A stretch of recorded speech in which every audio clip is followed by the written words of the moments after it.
Assalamualaikum warahmatullahi wabarakatuh. Salam semangat untuk saudaraku dimanapun berada. Kali ini kita akan bincang-bincang kembali bersama Pak Agus Surahman. Beliau sebagaimana diketahui adalah seorang praktisi hukum, berikut juga seorang akademisi. Kita akan bahas perihal peluang Anies nyapres atau peluang Anies menjadi Presiden RI. Apakah bisa? Nah, berikut bersama Pak Agus kita akan kupas mengenai peluang tersebut. Assalamualaikum warahmatullahi wabarakatuh. Selamat sore, salam sejahtera bagi kita semua.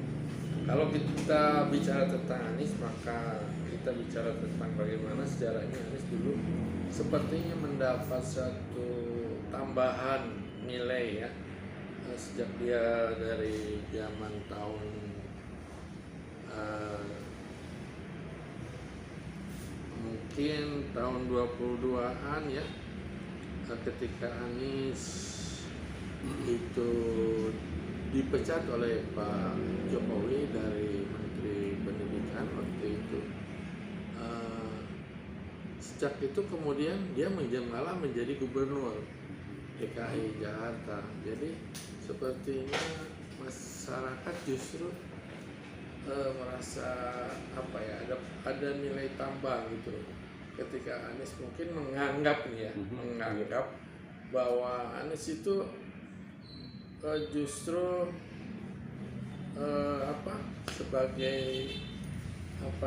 sebagai yang ingin memperbaiki keadaan gitu loh. Dan ketika itu dipecat oleh Pak Jokowi justru bertambah nilai plusnya, sehingga kemudian dia menjadi terpilih menjadi seorang gubernur.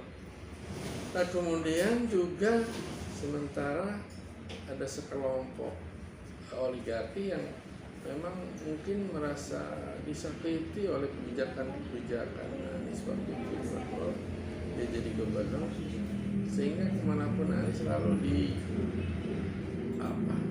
menjadi bulan-bulanan, artinya dicari-cari kesalahan, bahkan ada siap berapa triliun apabila dapat menghambat lajunya Anies ya, atau menghancurkan Anies lah begitu. Nah mungkin siapa lagi, kita bertanya siapa itu?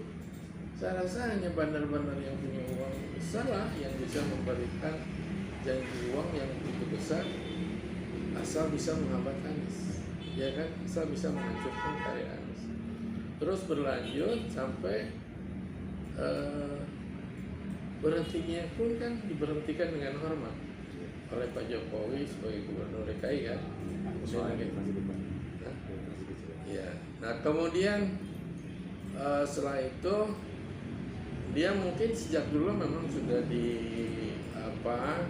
ditimbang-timbang oleh Nasdem, PKS dan mungkin juga Demokrat, sehingga akhirnya mereka bersepakat sekarang untuk mendukung Anies menjadi bakal calon presiden. Tapi belum jadi presiden sih. Menurut pendapat saya, kemungkinan dia bisa menjadi bakal calon presiden 28% kalau dikumpulkan.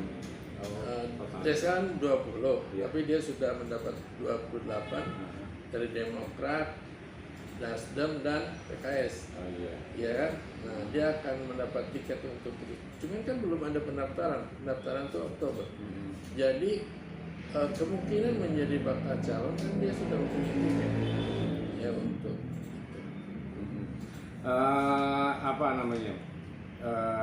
fakta menerangkan dari perjalanan survei demi survei nama Anies masuk 3 besar, dan fakta menerangkan nama Anies selalu gagal masuk menjadi jawara urutan pertama karena kadang selalu ditempati posisi teratas dari beragam survei, termasuk kekinian versi survei Kompas itu masih dirajain atau mungkin dipuncaki oleh Ganjar, atau kemudian posisi selanjutnya adalah Prabowo, atau juga kadang bolak-balik seperti itu dari survei demi survei ini Pak. Nah ini apakah ini bisa jadi barometer kalau ke depan hari ini ibaratnya langkah Anies ini bakal gagal dilihat dari survei demi survei yang bisa jadikan ukuran ya Pak ya? Tapi yang saya terakhir melihat survei dari LC itu sudah mulai 60% ya. Anies mendapatkan 60%. Walaupun mungkin sampai saat ini belum ada wakil presiden yang untuk mendampinginya. Tapi saya rasa kalau menurut saya, kalau untuk jadi bakal calon presiden kan dia sudah memenuhi karena 3 partai itu sudah memenuhi. Cuman apakah akan menjadi presiden atau tidak itu juga kita tahu karena kemungkinan saya berpikir itu karena kemungkinan juga sekarang kan sudah tidak ada Satgasus Merah Putih. Ya, dulu kan Satgasus Merah Putih mungkin yang selalu menghalangi dan menghambat apabila ada yang dianggap ya atau di-labeling sebagai berpolitik identitas. Ya, nah sekarang mereka sudah tidak ada, jenderalnya sudah kena ponis. Jadi sudah mulai memperlonggar lagi ini untuk jalan menjadi calon presiden atau calon bakal presiden. Ya. Bicara peluang Anies mungkin ada ragam pendapat.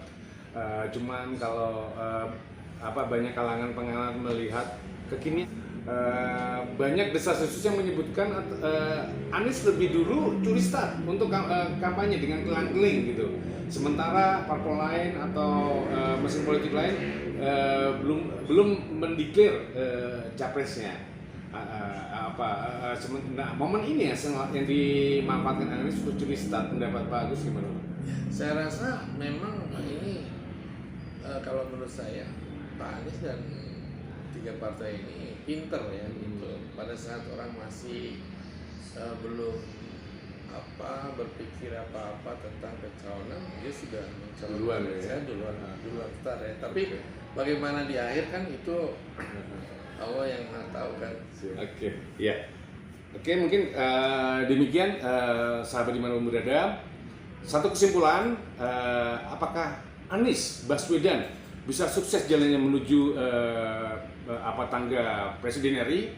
Nah, saksi sejarahnya Anda sendiri yang akan sebagai penentunya, yang akan memilihnya, yang akan menyaksikannya. Mungkin juga bisa terjadi sebagian besar orang tidak akan memilih Anies atau mungkin juga sebaliknya bisa terjadi kebalikannya.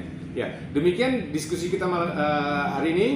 Saya Eko Okta menyampaikan terima kasih bersama Pak Agus Surahman. Salam. Assalamualaikum warahmatullahi wabarakatuh.